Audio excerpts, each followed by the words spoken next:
Je, unafahamu kilichompeleka rais wa Burkina Faso, Kapteni Ibrahim Traore nchini Russia?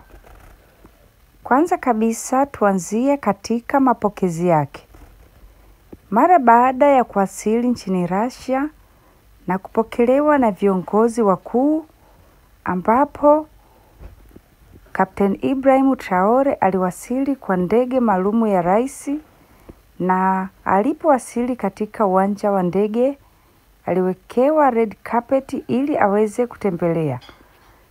Na mara baada ya kusalimiana na viongozi mbalimbali, aliweza kwenda kuonana na Rais Putin, ambapo Rais Putin itaonekana kwa mbele akimsalimiana na Kapteni Ibrahim Traore na kumuita Maidon.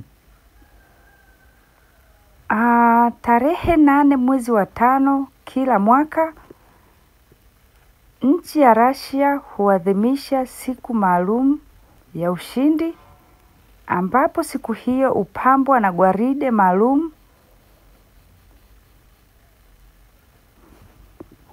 gwaride maalum katika maadhimisho ya siku hiyo.